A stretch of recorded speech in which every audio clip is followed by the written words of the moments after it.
a todos mi saludo, a algunos ya personalmente, a otros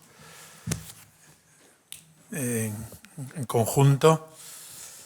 Y pues nos resulta muy honrosa la presencia del excelentísimo señor presidente de la Audiencia Territorial, del señor fiscal, jefe y otras personalidades del mundo de la justicia en Córdoba. Ya año tras año va siendo como un momento de encuentro, también de reflexión juntos, y nos agrada enormemente su presencia, que agradecemos. Igualmente a todos los ministros del Tribunal Eclesiástico, desde los vicarios judiciales, los defensores del vínculo, promotores de justicia, jueces, notarios y los abogados, muchos de los cuales estáis aquí presentes, ¿no? Y otros pues que os unís a este acto, al vicario general que está junto a mí y al ponente, que escucharemos con gusto, una reflexión en este contexto jurídico y vital para la vida de la Iglesia. Los que estamos aquí no tenemos que convencernos de que el aspecto jurídico no es un aspecto periférico o tangencial, sino que pertenece a la esencia misma de la vida, ¿no? Y porque va regulando las relaciones tanto en la sociedad civil como en el interior de la Iglesia, ¿no? Y por eso pues damos toda la importancia que tiene esta relación de unos con otros. El Papa, en la audiencia que el otro día tuvo a los jueces de la Rota Romana, el pasado día 27, todos los años suele recibirlos por estas fechas al comienzo del año judicial, les insistía en dos aspectos: uno, la escucha, y otro, la misericordia, siempre en la búsqueda de la verdad. La escucha porque es una actitud propia de la actitud maternal de la Iglesia, ¿no?, que aplica lógicamente la norma jurídica para la salvación de las almas, que no es un acomodo o un aguar la situación para salirme con la mía, sino buscar la verdad. Pero esa búsqueda de la verdad se hace con actitud de escucha atenta, porque además en este campo de las causas matrimoniales, en las que el matrimonio, por una razón o por otra, al menos en la convivencia, se ha roto, pues supone mucho sufrimiento acumulado. Y por tanto, las personas necesitan como desahogar todo lo que está ya acumulado. A veces con lágrimas, a veces con dolor, a veces... Por eso el ministro del tribunal o el abogado que acompaña, pues que tenga esta actitud de escucha paciente una y otra y todas las veces que hagan falta. Y que en ello la Iglesia muestre su misericordia como buena madre, es decir, atienda a las personas en sus circunstancias para buscar la verdad de su matrimonio. Unas veces la verdad pues llevará a la conclusión de que no hubo tal matrimonio, de que es nulo. Otras veces la verdad, que es lo que se busca, pues ve que no consta suficientemente o por ningún lado esa nulidad. Pero en cualquier caso la escucha habrá aliviado a la persona y la misericordia habrá mostrado el rostro verdadero de la Iglesia. Yo me he encontrado con varias personas a lo largo de mi ministerio parroquial, sobre todo, y episcopal también, en las visitas pastorales, en donde las personas agradecen mucho el ser escuchadas, y el ser escuchadas con cariño, con acogida, con misericordia. Por tanto, estos dos aspectos que el Papa ha subrayado en la reciente audiencia a los miembros de la Rota Romana, pues los aplicamos también a nosotros. Son recomendaciones que hacen y garantizan cada vez más el ejercicio de la tarea de la Iglesia, del obispo y de sus vicarios en este campo judicial, y al mismo tiempo contribuye a que las personas se acerquen cada vez con más confianza y sin miedo a que su caso, su causa, su vida sea vista y examinada por la Iglesia. Yo creo que estas actitudes son las que han hecho también crecer el número de demandas, ¿no? Como ahora nos informarán. Yo os agradezco mucho a los jueces, todos los ministros del tribunal, desde que se instruye el proceso hasta que se dicta la sentencia, hay todo un camino de estudio atento y de reflexión y de contraste también de pareceres. Y bueno, pues animaros a que lo hagamos en el tiempo que la Iglesia quiere, en esa misericordia, ¿no? Que no se alarguen los plazos, como así sucede. Es decir, estáis cumpliendo incluso con menos tiempo del que fijan las normas del derecho, y que de esta manera también el Papa Francisco, al haber aliviado el proceso y suprimido la segunda sentencia conforme, pues ha dejado un campo mucho más amplio en cuanto al tiempo y mucha más celeridad en los procesos. Pues agradeceros a todos vuestro trabajo y también a los abogados que acompañáis a las personas concretas, y desearos a todos pues que este año que comienza sea un año en que la caridad pastoral se expresa también en este campo de buscar la verdad del matrimonio de aquellas personas que presentan su causa ante el tribunal eclesiástico. Gracias a todos, y le doy la palabra al vicario judicial para que él nos haga una memoria.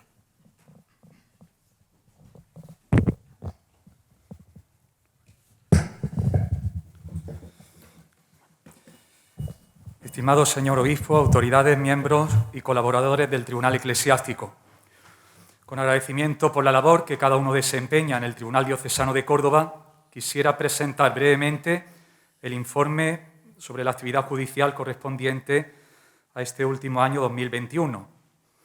Ante todo, conviene tener en cuenta que el número de causas de declaración de nulidad de matrimonio han aumentado considerablemente, situándose a día de hoy en su máximo histórico y alcanzando la cifra de 50. Una tendencia al alza que se percibe a partir del año 2016, como podéis ver en ese gráfico, ¿no? Hemos pasado, esta es la estadística que se presentó recientemente para la visita al Límina del señor obispo. En el año 2013 había 5 causas de declaración de nulidad de matrimonio, hemos pasado a 50, ¿no? El punto de inflexión, como digo, se produce en el año 2016, coincidiendo con la promulgación del motu proprio Miti Iudes Domino Iesus, pero también debido a las medidas pastorales empleadas por el señor obispo en este sentido, porque precisamente en ese año se constituyó el Tribunal Diocesano de Córdoba, empezaron a realizarse cursos de formación para abogados, peritos, agentes de pastoral, o la posibilidad de realizar la licenciatura máster en Derecho Canónico con una modalidad especial bajo el patrocinio de la Universidad San Damaso. Por lo que respecta al año pasado, como digo, han sido presentadas 50 demandas de declaración de nulidad de matrimonio y han sido definidas mediante sentencia 38. 31 a favor de la nulidad, 7 a favor del vínculo, de las cuales 3 han sido recurridas en grado de apelación. Los capítulos que se han ido tratando son principalmente el grave defecto de discreción de juicio y la incapacidad para asumir las obligaciones esenciales del matrimonio. Canon 1095, numeral 2 y 3, de sobra conocido por todos. Sin embargo, hemos de constatar también esa tendencia que hay a evitar este uso prevalente. La mayor parte de las causas que se tramitan en el Tribunal Diocesano de Córdoba invocan estos 2 capítulos, pero ya la asignatura apostólica ha advertido en reiteradas ocasiones de la necesidad de ampliar, ¿no?, a otros casos, siempre y cuando haya, lógicamente, un fundamento fáctico. En nuestro caso, pues se han tratado también, de manera particular, la exclusión total o parcial del matrimonio, Canon 1101 del Código de Derecho Canónico, en cuanto a la exclusión parcial, pues bueno, sobre todo estos dos, ¿no? La exclusión de la fidelidad y la exclusión de la procreación. También se ha tratado, aunque solo en un caso, el consentimiento condicionado, ¿no? El canon 1102. Realmente es muy inusual, pero es verdad que la letrada que introdujo esta causa lo hizo muy bien, es decir, que detectó perfectamente que había indicios sobre este posible consentimiento condicionado, aunque, como se ve ahí, los jueces fallaron en favor del vínculo en ese capítulo, aunque la nulidad fue declarada por otro. Y también incluso pues, se ha tratado el miedo reverencial, ¿no? Este tipo concreto de metus que se contiene o se contempla jurisprudencialmente dentro del canon 1103, ¿no? Estos son los capítulos principales que, como digo, pues, se han ido tratando a lo largo de este año, ¿no? Asimismo, conviene tener en cuenta que se han cumplimentado 24 exhortos procedentes de otras diócesis, lo cual también supone un trabajo para el tribunal, así como 5 procedimientos de diversa índole. Respecto a las tasas judiciales, hemos de decir que de las 38 causas sentenciadas se ha aplicado algún tipo de bonificación al 50%. Es decir, la mitad han pagado las tasas correspondientes y la otra mitad pues, han recibido algún tipo de exención, bien sea total, con el correspondiente patrocinio gratuito, o bien sea de manera parcial, con la reducción en los honorarios también del letrado. Por lo tanto, tendemos, digámoslo así, como nos indica el Papa Francisco, a la gratuidad del proceso y vamos caminando hacia él, ¿no? Lógicamente, aquellas personas que sí pueden hacer frente a las tasas judiciales lo están haciendo, pero aquellos que no llegan al salario mínimo interprofesional o superándolo, pues concurren algunas circunstancias especiales, se le van concediendo la exención total o parcial según merezca el caso. También es importante subrayar que la situación generada por la pandemia ha repercutido negativamente en el desarrollo de la actividad judicial, sobre todo en el año pasado, con el año pasado me refiero al 2020, pero también se deja sentir en el año 2021, incluso ahora a comienzos del 2022, ¿no? Porque han existido periodos de tiempo donde las medidas extraordinarias de restricción de la movilidad o el avance de la propia enfermedad han mermado considerablemente el ritmo deseado en la tramitación de las causas pendientes, particularmente aquellas que se encontraban en fase de instrucción. No obstante, gracias al esfuerzo de los ministros, de los propios letrados y peritos, pues se ha logrado superar esta dificultad y cumplir con el plazo establecido en el canon 1473, que prescribe, sin merma de la justicia, pues que todas las causas se terminen, dicen, quam primum, ¿no? Cuanto antes, y que en el tribunal de primera instancia no duren más de un año. Es verdad que hay algunas causas que han sufrido un cierto retraso, 2 o 3 meses, pero por causa ajena al funcionamiento del tribunal, como la dilación producida por el demandado a la hora de responder al libelo de demanda o el uso que le corresponde a él también como parte implicada de presentar excepciones. Y sobre todo el envío de exhortos a diversas diócesis. Aconsejaría, y aprovecho la ocasión, que evitásemos el recurso a los exhortos a tribunales fuera de la diócesis de Córdoba, en la medida de lo posible, no solo por el principio de inmediatez, que es muy importante, sino también por el retraso que supone. Es decir, todas las causas en las que haya que hacer algún tipo de exhorto a otra diócesis, es muy improbable que podamos cumplir con el año establecido en el Código de Derecho Canónico, porque ya depende del funcionamiento interno de otro tribunal y de su respuesta. Hemos tenido casos, hemos tenido que aligerar muchísimo las causas, de tardar hasta 6 meses en cumplimentar un exhorto, como puede ser una respuesta a una demanda. Entonces, evitemos, ¿no? En la medida de lo posible. Comprendo que hay circunstancias particulares, sobre todo por la lejanía o la distancia física, bueno, y si no, pues recurrimos a ello, pero por lo menos informemos a las partes de que si tenemos que realizar algún exhorto, ya si el demandado está fuera de la diócesis de Córdoba, es impensable a veces cumplir con el tiempo establecido. y si hay que tomar declaraciones certificales, pericias, etcétera, pues todavía más, ¿no? Y es bueno que las partes lo sepan, ¿no? Por lo menos que es causa normalmente de retraso. En cambio, otras causas han sido definidas, como ha dicho el señor obispo, incluso por debajo de ese plazo señalado por el Código de Derecho Canónico, ¿no? Algunas en concreto 6 meses, 7 meses, verdad que se han dado unas circunstancias muy favorables. De todas maneras, la media general, salvaguardando todas estas circunstancias que he dicho, se sitúa en torno al año. En otro orden de cosas, pues cabe destacar que a partir del 1 de enero de 2021, conforme a lo decretado por el Supremo Tribunal de la Asignatura Apostólica, se restableció el orden dispuesto por el Canon 1438, numeral 1, en cuanto al Tribunal de Apelación, siendo en nuestro caso competente para juzgar las causas en segunda instancia el Tribunal Metropolitano de Sevilla. Ya sabéis que ad quinquennium se nos concedió como Tribunal de segunda instancia el Metropolitano de Madrid, dado que cuando nosotros nos independizamos, por así decirlo, no existía el Tribunal Metropolitano de Sevilla. Y acordándolo con la asignatura apostólica, nos designaron por un periodo de 5 años el de Madrid. Ya han pasado esos 5 años y hemos vuelto al orden establecido por el Código de Derecho Canónico y que el Papa incluso refuerza en la Miti Iudex Dominum y eso.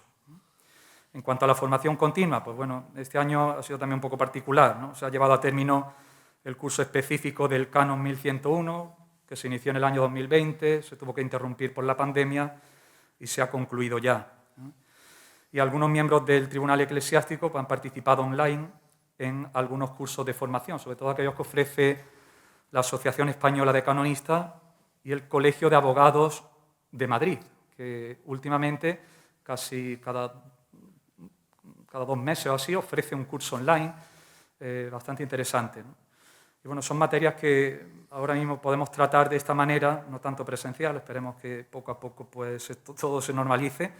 Hasta ahora, ya digo, la formación la hemos realizado de esta forma, ¿no? Y por último, pues confirmar, ¿no? Una vez más que a nivel práctico el asesor jurídico pastoral que se instituyó en el año 2020 está proporcionando una mayor efectividad, atención y acompañamiento a los matrimonios que se encuentran en dificultades o en situación irregular de cara a la Iglesia, ¿no? Ahí ha estado trabajando hasta la presente, ¿no? Don David Matamalas, y eso realmente ha repercutido mucho en beneficio de una mejor atención, tramitación y demás. Es verdad que en el directorio de atención a estas situaciones irregulares pues se crearon, digámoslo así, 3 niveles de atención, seguimos trabajando en ello, pero es verdad que a nivel práctico está resultando mucho más efectivo, ¿no? El hecho de que haya en el tribunal un asesor que se encargue de esa atención primaria. Incluso pues, de cara al futuro se podría ampliar con acompañamiento psicológico, de alguna manera crear ahí una asesoría un poco especializada en esa atención, en ese acompañamiento a los fieles. Ahora pues este cargo, ¿no? de asesor jurídico pastoral ha recaído sobre don David Reyes, que se ha incorporado este año al tribunal, y también don Francisco Gámez como juez, ¿no? O sea que le damos la bienvenida a los 2 nuevos, ¿no? que están aquí con nosotros hoy. Y sin más dilación, presentaros a don Juan Luis Sevilla Bujalance, que es el conferenciante encargado de esta ponencia inaugural, creo que de sobra conocido por todos. Es doctor en Derecho por la Universidad de Córdoba, en cuya Facultad de Derecho, Ciencias Económicas y Empresariales ha ejercido la docencia en el área de Derecho Civil y actualmente lo hace también en la de Derecho Eclesiástico del Estado. Es miembro de la Real Academia de Jurisprudencia y Legislación Española, socio de la Sociedad Internacional Tomás de Aquino, socio de la Federación Internacional de Bioética de Inspiración Personalista y miembro de la Ilustre Sociedad Andaluza de Estudios Históricos y Jurídicos, entre otras instituciones. Ha dedicado sus investigaciones al derecho de la persona y al de la familia, tanto en la perspectiva civil como canónica, y a la libre expresión de las creencias religiosas. De todo ello tiene publicados diversos trabajos, algunos de los cuales son monografías o capítulos de libros, y otros han sido vistos a la luz en revistas de carácter internacional y nacional.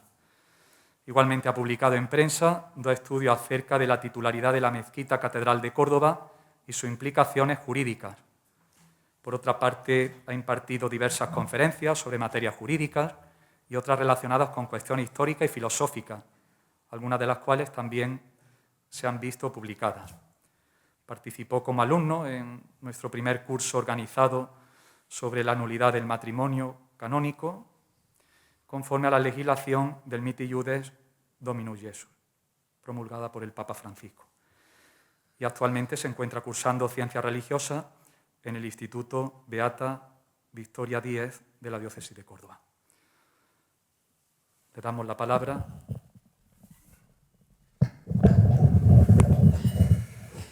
Muchísimas gracias. Excelentísimo y reverendísimo señor obispo de la Diócesis de Córdoba, querido don Demetrio. Muy contento de estar con usted de nuevo. Dignísimas autoridades que hoy nos acompañan, miembros del Tribunal Eclesiástico, letrados, compañeros, antiguos alumnos. Parece ser que no tuvieron bastante con aguantarme en la facultad y vienen hoy también. Y en general, amigos todos. ¿Me autoriza usted? Estupendo, porque ya estoy de ella. Me imagino que como todo. Bueno, pues, en primer lugar agradecer que me llamaran para esta lección magistral. No tengo muy claro el motivo. Habría muchísimas personas que lo habrían hecho mejor que yo, seguro. Pero agradezco la elección porque me siento muy honrado de estar aquí. Primero como católico, apostólico y romano. Segundo, como jurista. Y tercero, porque me rodean muchísimas caras amigas y conocidas. Por tanto, hoy me siento muy contento. Es para mí un honor. Trataré de corresponder, aunque no sé si estaré a la altura. Y al elegir el tema, pensé precisamente en el auditorio. Claro, si me pongo a hablar de algo de nulidades canónicas, es como nombrar la soga en casa del ahorcado. Y además todos los que están aquí saben muchísimo más que yo. Y es darle una vuelta a un tema que están todo el día trabajando. Por eso pensé en algo de derecho eclesiástico del Estado, de actualidad, que tiene ahora mismo su vigencia. Y el título de la ponencia es el siguiente: las tradiciones religiosas españolas y sus manifestaciones en el espacio público, algunas posibles tensiones y soluciones a las mismas. Y para empezar voy a dar una pequeña descripción del panorama sociológico en el aspecto de la libertad religiosa que tenemos hoy en España. Lo hago leyendo unos párrafos de un gran catedrático sobre la materia, que fue además director general de Asuntos Religiosos en España, don Alberto de la Hera. Y dice así: el concepto de lo que sea la libertad religiosa se ha visto sometido a interpretaciones muy diferentes a lo largo de los siglos. Y cuando pensamos hoy en lo que sea esa libertad religiosa, pueden aparecer, curiosamente, interesantes paralelismos en cómo hoy la concebimos y lo que en el año 313, fíjense, el año 313, proclamaran Licinio y Constantino con el Edicto de Milán. Tenemos un concepto de libertad religiosa que enraiza ya en comienzos del siglo IV. Una vez que asentamos lo anterior, tenemos que acudir ahora propiamente a cuál es el título de esta ponencia: las tradiciones religiosas españolas y el espacio público, para posteriormente entrar en las posibles tensiones y las soluciones. En esa interpretación correcta vamos por el primer término, que sería las tradiciones religiosas. Y nos viene a la cabeza inmediatamente la palabra tradición. De dos maneras puede ser definida lo que es la tradición, según el diccionario de la Real Academia. Puede ser definida como el transmitirse del acervo cultural de un pueblo, de una civilización, en virtud del cual el pasado revierte sobre el presente, vivificándolo y siendo continuado por él. Y en una acepción más técnica sería ese mismo aplicado a la religión. Por tanto, sería todo ese acervo religioso venido desde el tiempo pasado que llega hasta hoy vivificándolo, es decir, sigue vivo. No es algo que se queda fosilizado, muerto que se puede ver como algo arqueológico, no, vivificándolo, dándole vida a la actual sociedad. Luego las tradiciones religiosas siguen teniendo hoy vida. Y ahora vamos al segundo término, tradiciones religiosas españolas. ¿Y por qué se puede decir que una tradición religiosa es española? Pues en este caso hay que acudir a la historia. Si hemos visto que la tradición viene desde el pasado y revierte en el presente, hay que ir a el transcurso del tiempo. Y sobre ello podemos decir que cuáles son las que se identifican como españolas por estar en el ser de España, en la identidad, en lo que es España. A grandes rasgos podemos decir que España atraviesa en su historia por muy distintas fases. Son periodos en los que una y otra religiones se asientan, perviven, incluso luchan entre sí para desaparecer o permanecer. Vamos a tomar como primera fase el periodo en que aparece por primera vez en España la civilización romana. Desembarcan en Ampurias en el año 218 a.C. con motivo de las guerras púnicas. Y lo que era Hispania va a quedar englobada dentro del imperio, pero no como una entidad propia. Hispania no existe como una nación ni como un país.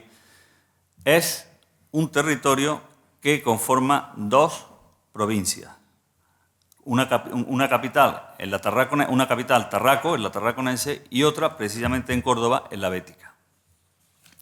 La religión oficial que trae Roma es el paganismo y es el que se asienta aquí, el politeísmo. Sin embargo, ya a comienzos del siglo II hay muchos datos de que en Hispania se ha extendido con fuerza el cristianismo. Hay un documento, el documento histórico más antiguo, en el que se hace mención ya de la existencia de comunidades importantes cristianas, que es de San Irineo, siglo II. Como ocurriera en otros lugares del Imperio Romano, van a existir distintos movimientos sociales de rechazo frente al cristianismo. El cristianismo se va a enfrentar durante mucho tiempo, desde que llega aquí a lo que es Europa, y viene lógicamente de Oriente, con la predicación de los apóstoles, se va a enfrentar a diversos movimientos que lo van a ir rechazando, sobre todo la civilización greco-latina. No encajaba en su modo de pensar la raíz que venía con el cristianismo. ¿Qué va a ocurrir? Que se van a ir produciendo situaciones de enfrentamiento cada vez mayores y aparece el periodo de las persecuciones.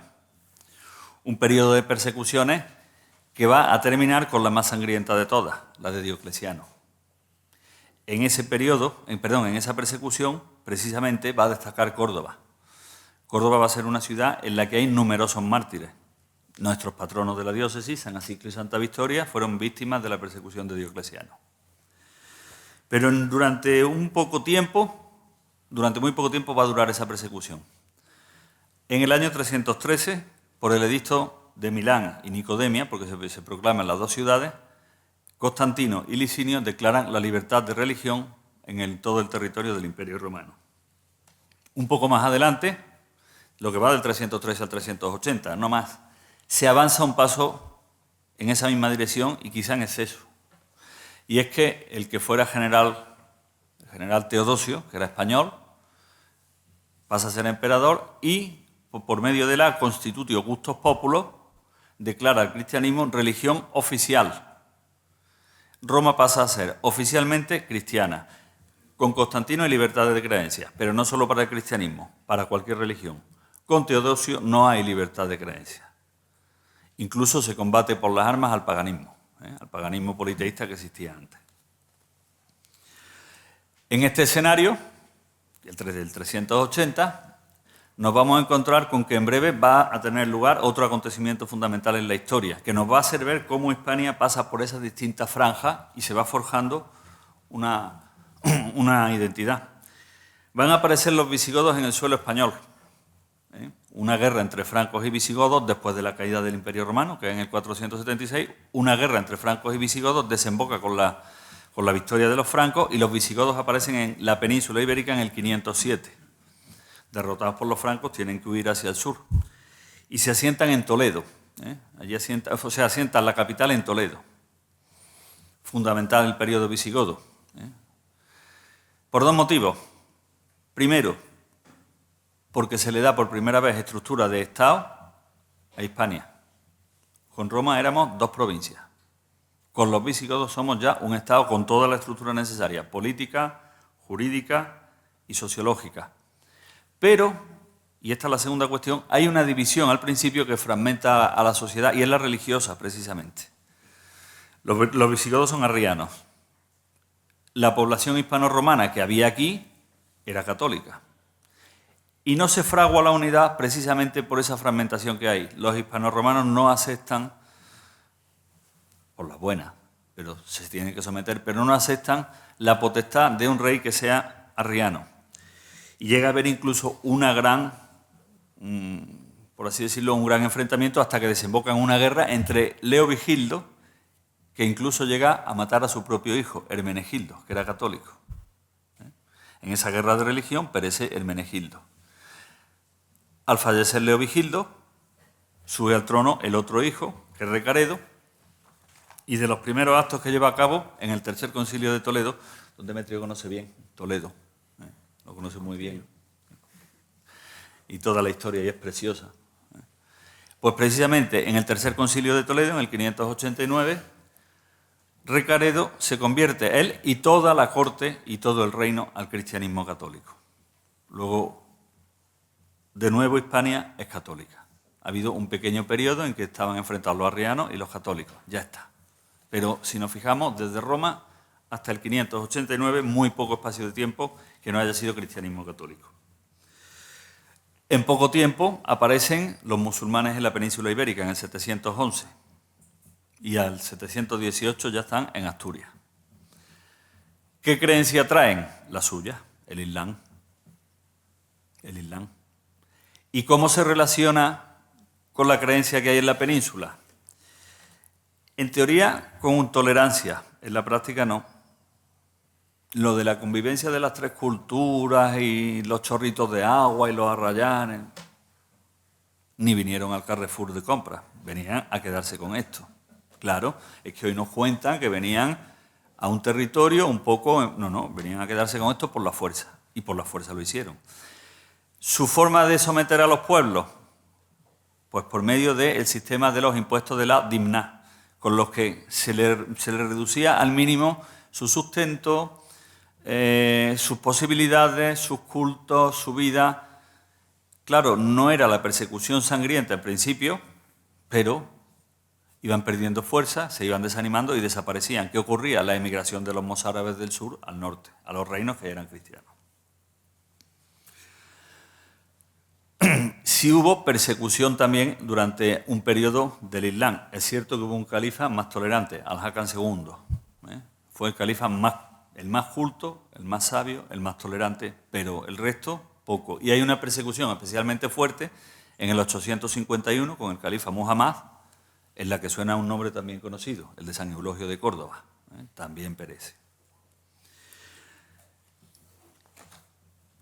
La caída del califato de Córdoba da lugar a los reinos taifas, siguen avanzando las tropas cristianas por el norte y el 2 de enero de 1492 se cierra la reconquista de Hispania por los reyes católicos.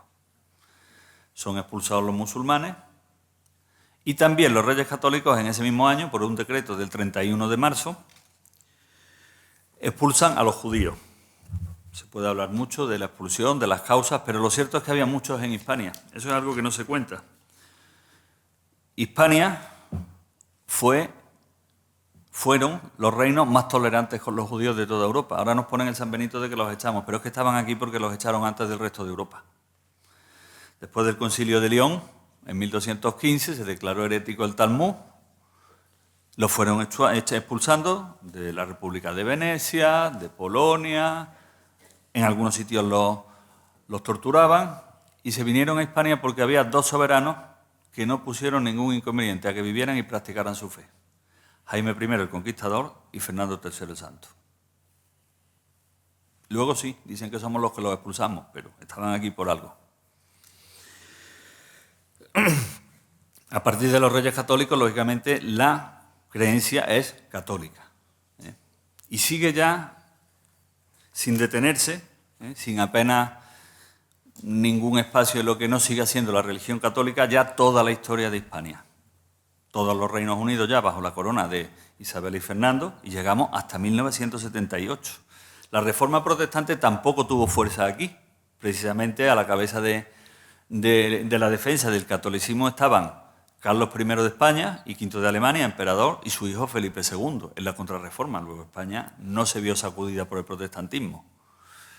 Solamente hay dos franjas en las que no tenemos una religión oficial cristiana. La Primera República, la Constitución de 1869 y la Primera República, y la Segunda República, pero son muy cortitas. No duran más de 5 años cada una.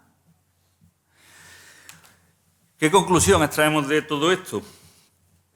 De que España ha sido una nación católica. Pero es que además las religiones que han estado aquí, que no eran la católica, sobre todo el Islam y el judaísmo, desaparecen sin dejar rastro alguno. Pero es que además, por sus propias reglas, no pueden o no deben representar en los espacios públicos su fe. No tienen icono. Si nos fijamos, el Islam no representa ni personas ni divinidades. El judaísmo tampoco. Ni el protestantismo. Ya sabemos que Calvino era totalmente contrario, era iconoclasta. Luego, ¿cuáles son las tradiciones religiosas españolas? Las católicas.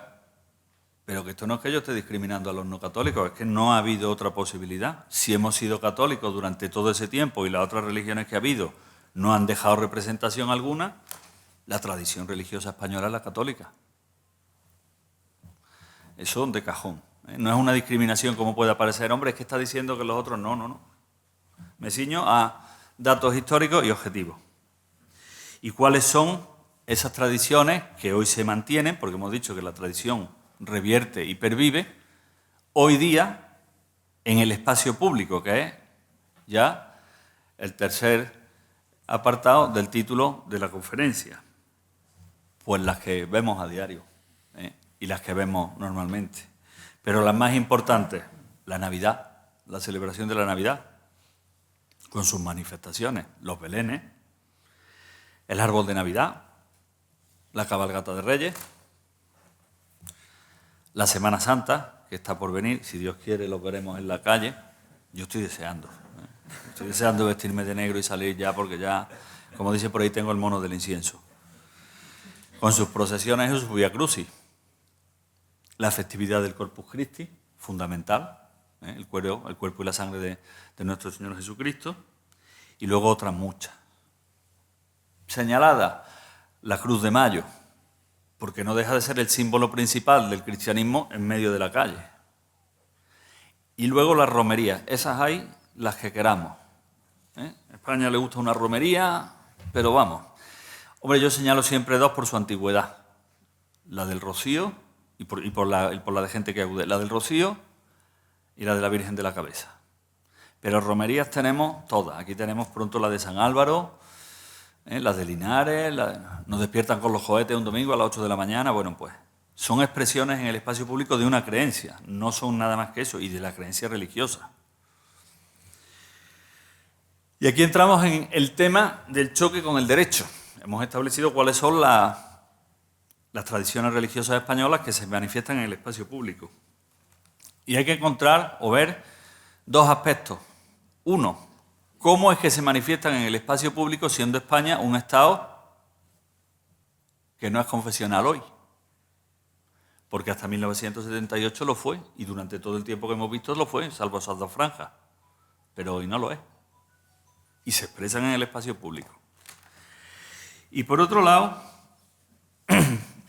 hay que ver, y aprovecho que están las autoridades porque va con ellos también, si hay vulneración, y es un punto que quiero tocar luego, cuando presiden, asisten miembros de autoridades civiles en esas manifestaciones.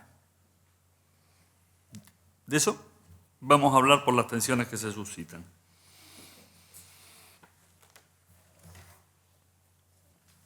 Las tensiones que han dado lugar, a que han dado lugar esa presencia de autoridades civiles, militares, académicas, han aparecido en noticias, en periódicos, protestas de algunas asociaciones, Córdoba Laica. Es que ha estado tal autoridad presidiendo o ha estado en el palco de la agrupación de cofradías, o estaba en las tendillas viendo en no sé qué. Es que no debe porque España es aconfesional, es que no puede acompañar a la procesión del Corpus, es que el ejército ¿por qué va a ir? Todo eso lo estamos viviendo. Ahí hay un espacio de choque. Bueno, pues en eso quiero centrarme ahora, en cómo se puede encadenar la presencia y la asistencia de las autoridades. ¿Cómo tienen esa presencia esas autoridades que representan a las instituciones del Estado? Bueno, voy a relatar un poco las más comunes. Pues porque estén en palcos de honor o participen en el desfile, como hacen los militares. También porque la administración haga uso de sus fondos y anuncie determinadas fiestas que son religiosas por los medios de comunicación. O bien porque se utilicen para promocionar determinadas localidades, utilizándolas como reclamo. Y finalmente por las subvenciones que reciben. Esos han sido principalmente los motivos de protesta, de tensión, en un Estado que dicen que es, y que lo es, aconfesional. ¿Por qué la religión es tan visible y por qué eso implica incluso las autoridades? En cuanto a la presencia de las tradiciones religiosas, es bien sencillo. El artículo 16 de la Constitución dice que España es un Estado que no tiene confesionalidad estatal. Así de claro, es aconfesional. Y por tanto, en España lo que hay es laicidad. ¿Qué ocurre? Que existe cierta manipulación. Y no nos dicen que hay laicidad, sino laicismo. La raíz, desde el punto de vista de la palabra, es la misma, pero el significado no tiene nada que ver. Claro, estas asociaciones que quieren que no se manifiesten las tradiciones religiosas en el espacio público hablan de laicismo, pero España no es un país laicista, es aconfesional de laicidad. Voy a darle, aunque todos los que están aquí imagino que lo saben y mejor que yo, pero voy a dar un poquito la explicación y el origen. El laicismo pretende la desaparición de cualquier espacio público de cualquier creencia religiosa. Así. La desaparición total y absoluta. No quiere la presencia. La laicidad, todo lo contrario, como la confesionalidad, es que el Estado no asume ninguna, pero permite que todas puedan expresarse en el espacio público, siempre que respeten el orden público. Laicismo es una cosa y laicidad es otra.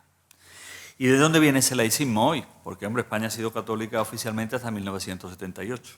Bueno, pues de ciertas corrientes de pensamiento, sobre todo relativistas, el relativismo se extiende hoy día en los países, que como fundamento nos dicen, como fundamento de sus argumentaciones nos dicen que la democracia solo es democracia si no se impone una verdad y por tanto, como las religiones todas tienen una verdad, deben desaparecer.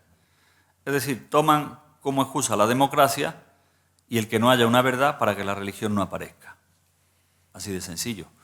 Luego, la raíz de esto, ¿dónde está? En el relativismo, que busca un laicismo, la desaparición de las creencias religiosas del espacio público. Se acabó. Pero es que España no es laicista, es aconfesional y laica, pero de laicidad positiva, que ve como buenas las creencias religiosas. Por tanto, esa tergiversación hay que tenerla muy en cuenta para ver lo que están pidiendo y lo que en realidad somos.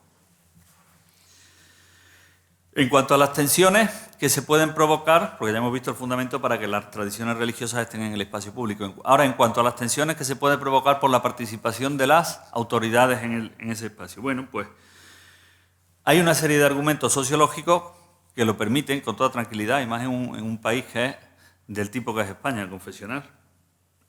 Lo que es la participación, y voy a las 4 o 5 que he mencionado, la participación o la estancia de la autoridad en un palco o en una tribuna, como pasa en Semana Santa o en el Corpus Christi. Lo único que está haciendo es corresponder a una invitación formal. Y lo único que tiene que quedar claro es que no por eso se asume la creencia religiosa de los actos que se están llevando a cabo, pero no impide nada que pueda estar allí presente. Es corresponder a una invitación formal. Así de sencillo. Porque si lo invitan de otra creencia y va, tampoco pasa nada. Además, no se invita a la persona, no son sus creencias, se invita a la institución que corresponde. No hay argumento contra eso. En cuanto a su participación, es la misma, que parece que puede estar más implicado porque el ejército participa, porque el argumento es el mismo.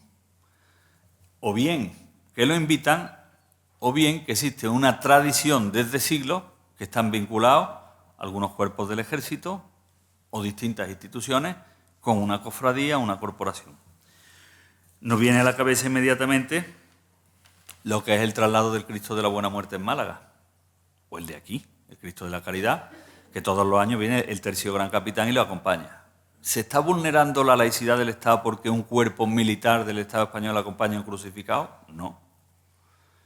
Existe una tradición y además, y esto sí es importante, es voluntario. Es decir, los legionarios que vienen a acompañar al Cristo de la Caridad con su cabra, con lo otro, son todos voluntarios. Lo que sí es importante, y hay una sentencia importantísima, perdón por la redundancia, sobre eso del Tribunal Constitucional, es que no se obligue a nadie. No puede llegar un comandante de la Legión y decir, este grupo a Córdoba a acompañar al Cristo de la Caridad. Si alguien dice, por objeción de conciencia, yo no voy, se le respeta. Pero los que vienen son voluntarios. Luego, no se vulnera tampoco la laicidad ni el espíritu de los cuerpos de seguridad del Estado. Otra ocasión que se ha presentado también como de choque entre el Estado laico y la representación estatal y de las instituciones. La difusión de las celebraciones religiosas por las vías y por los medios de comunicación. Ahí se confunde porque en realidad lo que se está haciendo normalmente es promover una población dando a conocer sus tradiciones. Si de Sevilla, de Córdoba, de Málaga se anuncia lo que se quiere proponer para que venga el turismo, hombre, la Semana Santa de Sevilla, si la quitan, los sevillanos te matan, desde luego. Pero además es que es lo lógico que se anuncie. Es que es religioso, pero no se anuncia como religioso. Es turístico. Es la explicación y exposición de una identidad. Nadie ha dicho que por eso la televisión sea católica, apostólica y romana, y que esa subvención sea para la Iglesia Católica, no, porque además no coge nada. Luego tampoco debe de entenderse así. En este mismo sentido, lo que es la financiación, cuando por ejemplo, o los premios o los reconocimientos, cuando por ejemplo se habla de los belenes, las cruces de mayo, los árboles de Navidad, es que han dicho que el Belén es municipal, sí. Pero no es por eso el ayuntamiento, no. El ayuntamiento precisamente lo que hace es convocar unos concursos y el que quiera participa. ¿Puede poner un Belén una asociación que no sea católica? Sí. Por una cuestión artística puede ponerlo alguien. Luego todos esos choques, todas esas confrontaciones que se predican, que se proponen en medios de comunicación, por asociaciones, por movimientos, en realidad están tergiversando la realidad. Están ofreciendo una visión sesgada de cómo es la realidad. Ya digo, el concurso de Belén es eso, un concurso. El concurso de Cruces de Mayo es un concurso. Se puede inscribir quien quiera, pero no por eso el ayuntamiento es católico. Hay una tradición inveterada de Cruces de Mayo, convoca un concurso y el dinero va para la asociación que gana o no gana. Pero ahí no hay nada para la Iglesia Católica. Pero además, hemos citado antes una palabra, en 2 o 3 ocasiones, que es cultura y tradición o cultura. Eso nos da un argumento también jurídico. Y uno se plantea, ¿la cultura es un argumento jurídico? Lo vamos a ver al final. Pero hay que comenzar diciendo que la cultura implica religión. Yo para ver este tema dije, me voy a un sociólogo, que son los que hablan de la cultura, la sociedad y tal, digo que no sea católico. para que no me digan, te has buscado el tuyo. Y me fui a buscar a un buen sociólogo francés de la Real Academia, con un gran currículum, y maestro de la universidad, Maurice Diverger. Y dice así: el término cultura puede definirse en los siguientes términos: conjunto que se supone coherente de reglas de conducta, de creencias, de técnicas materiales e intelectuales características de una sociedad. El conjunto cultural se subdivide casi siempre en subconjuntos y se habla entonces de cultura política, económica, estética, religiosa. La religión está en la cultura. La religión está en la cultura, no está aparte, está dentro. Pero además me he ido al otro extremo. Si me he ido a Diverger, que es ateo, me he ido a Ratzinger, que no es ateo. Y dice, podemos intentar ofrecer algo así como una definición de cultura. La cultura es la forma de expresión comunitaria, nacida históricamente, ya lo hemos visto, la cultura española, de los conocimientos y valores que marcan su sello sobre la vida de una comunidad. Pues yo no veo que haya diferencia entre lo que dice el sociólogo ateo y lo que decía el cardenal Ratzinger. Y la religión está dentro de la cultura, también según el sociólogo ateo. A partir de aquí, hay muchos, pero yo señalo 5, que son los jalones, los momentos en los que se demuestra que no solo forma parte de la cultura española la religión, es que su identidad, que va más allá, que no es una cuestión cultural, estética, artística y bonita. Es su columna vertebral, la religión católica. Señalo, si tenemos en cuenta un poquito todo lo que he dicho de la historia, el Tercer Concilio de Toledo. La corte y el rey se declaran católicos, todos. Más claro, imposible. Los 800 años de Reconquista se llevan a cabo por distintos reinos. Llega a haber hasta 5 reinos distintos. Luego se certifica con la reunión de Aragón y Castilla por Fernando e Isabel. Pero todos los reinos cristianos tienen un denominador común. Todos son cristianos católicos. La identidad de todos los que van recuperando el territorio está claro que es esa. Y llegan a reunirse todos como cruzada contra el Islam, con motivo de la batalla de las Navas de Tolosa.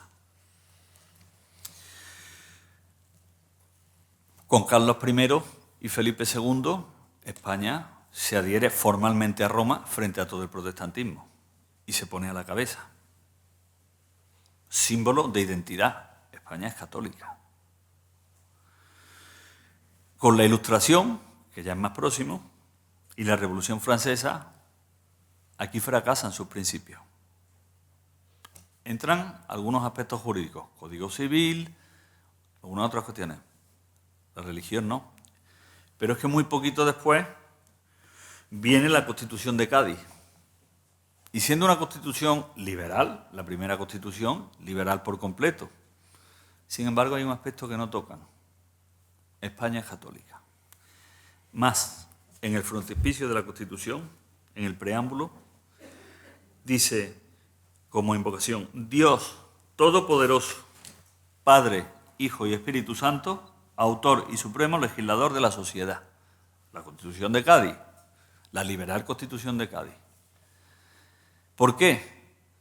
Porque el pueblo español, frente a lo que traía la Revolución Francesa a través de las tropas de Napoleón, frente a los principios franceses de la Ilustración el pueblo español hace frente. Y eso no se vota. El que España es un pueblo católico. Se aprueba por aclamación en las Cortes de Cádiz. Allí no hay voto, por aclamación, ni se duda. ¿Qué ocurre? Que tenemos 5 datos de que España no solo tiene una cultura en la que hay una religión, con unas cuestiones artísticas, con cuadros bonitos, con imágenes, con patrimonio, con iglesia. No. El nervio y la columna vertebral de la identidad española es el catolicismo. Ahí están esos datos. Si hay alguno que pueda rebatirlo, yo creo que es difícil. Pero venimos a esta época, Pasado 1978, 1975, cambio de régimen, en el 78 la Constitución, libertad de creencias y España es aconfesional.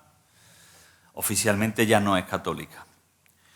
¿Qué ocurre? Que nos encontramos con un Estado completamente distinto, pero con aquellas raíces. Y así hay lo que se llama esa multiculturalidad, esa convivencia de muchas culturas en nuestro suelo, en una buena convivencia, mayor o menor armonía, pero bueno, ya España no es como era. ¿Qué ha podido influir en eso? Pues la libertad de creencias, lógicamente, el alejamiento de la sociedad, es más secular, hay más interés muchas veces por la cuestión ideológica y política o ética que religiosa, hay cierto espíritu de revancha por lo vivido, pero el caso es que España ya está secularizada en muchos aspectos. Entonces vendría la pregunta, y entonces podemos decir que siguen siendo las tradiciones religiosas españolas las que hemos señalado, porque claro, si España ya no se identifica con eso, entonces todo eso de las tradiciones religiosas que hemos marcado siguen vivas. Claro, claro que sí, porque España no se ha secularizado completamente. España no se ha secularizado. Distinto es que no se vivan las creencias como antes. Distinto es que las leyes no tengan esa inspiración que antes tenían. Lo de la inspiración de las leyes es un tema interesante, porque las leyes educan. Ahora que estamos entre juristas, las leyes educan. La ley, primero, para un grupo o para algo que, en fin, se considera un mal menor, bueno, vamos a darle esta legislación para ellos, porque los pobres. De ahí pasa a medio normalizarse. De ahí pasa a ser bueno. Y de ahí pasa a ser lo mejor. Yo miro las leyes que aprobaron el aborto para 3 supuestos muy extremos, y hoy día es un derecho. Hoy es un derecho. Vamos, dice la ley que es un derecho. Yo no creo que sea un derecho. Pues eso, la secularización española ha venido en gran parte por la ley. Porque las leyes han ido cambiando la conciencia social española. Pero eso ya lo decía Santo Tomás de Aquino en el siglo XIII, que la ley educa, eso no es nuevo. Pues nos encontramos con esa España secularizada y nos tenemos que preguntar aquello de, entonces tenemos ya ese derecho a decir que hay unas tradiciones religiosas vivas. Pues sí, sobre todo en el tema que nos ocupa. Las tradiciones siguen siendo religiosas y españolas y vigentes y... Sí. ¿Y cómo lo puede usted demostrar? Pues solo hay que ver el calendario laboral. Aprobado por un gobierno, no es católico, ¿no? Es confesional. Tenemos como fiesta el 1 de enero para empezar el año, el 6 de enero para continuar con el año. Semana Santa que es movible, continuando con el año. En algunas localidades, pero esa no tanto, el Corpus Christi. 15 de agosto, seguimos. 12 de octubre, que le llaman la fiesta de la Hispanidad por la Virgen del Pilar. 1 de noviembre y Navidad. Hombre, pues para no ser un estado confesional tenemos unas fiestas bastante confesionales. ¿Qué quiere eso decir?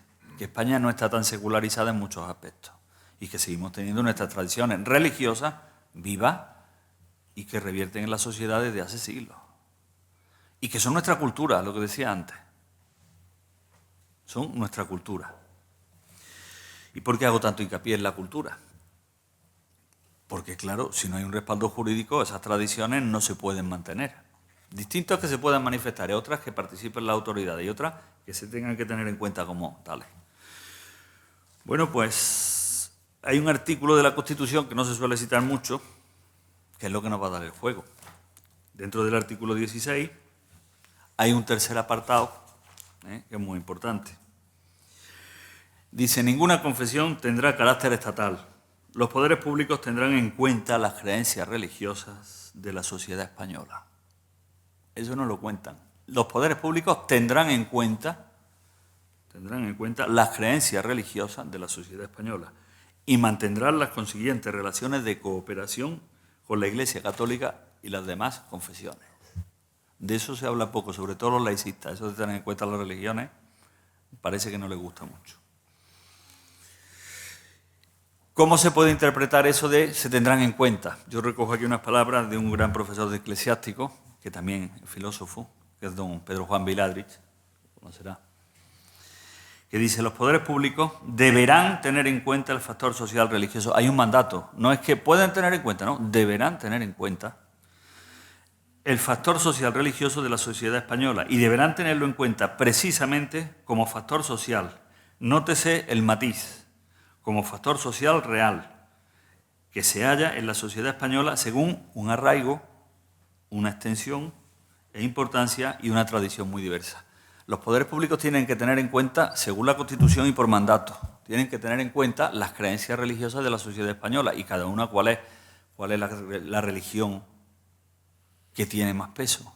Hombre, pues después de todo lo que hemos dicho, los católicos.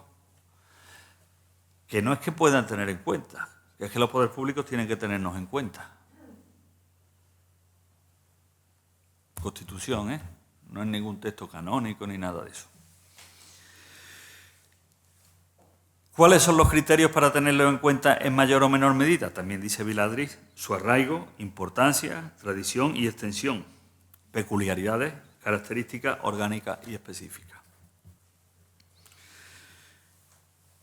Claro, si se tienen que tener en cuenta las tradiciones religiosas, o sea, las religiones y sus tradiciones, la que desde luego no se puede ignorar es la fundamental, la que durante siglos y siglos ha constituido la columna vertebral de la identidad y la personalidad española, aunque ahora seamos aconfesionales. Perfecto, pero tenernos en cuenta sí. A partir de aquí ya nos encontramos con la posibilidad de que se esté vulnerando la laicidad con la participación de las autoridades académicas, civiles, militares en actos religiosos o no. Lógicamente no. ¿Por qué? Porque hay un mandato constitucional que los tiene en cuenta y si existe una vinculación desde hace siglos, por la propia cultura en la que está incardinada la religión, no hay ninguna violación de la laicidad. Forma parte de la cultura. Pero es que además el Estado tiene que tener en cuenta las religiones según la Constitución. Pues si las instituciones han participado en actos religiosos durante siglos, no tiene ningún problema para que se considere que están atacando la laicidad. Bajo ningún concepto. ¿Cuál es el otro problema que se plantea? La igualdad. ¿Por qué participan las autoridades de una creencia y las demás no?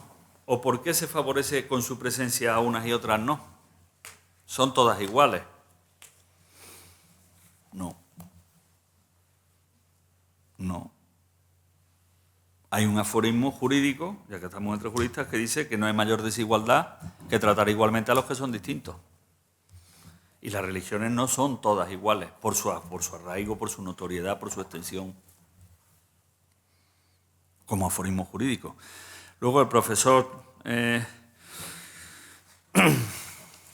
Martínez Torrón tiene un estudio hecho muy bueno sobre la Carta de las Naciones, la Carta de los Derechos Humanos de Naciones Unidas, que en su artículo 14 recordaba que existe un test que se ha pasado ya a las distintas confesiones, un test que se pasa de estudio,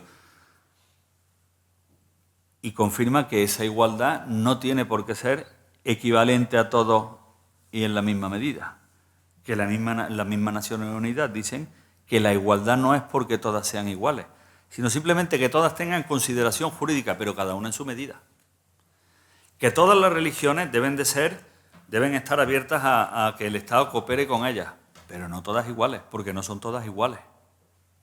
El viejo aforismo se traduce en la aplicación de la Carta de Naciones de Derechos Unidos, de Naciones Unidas.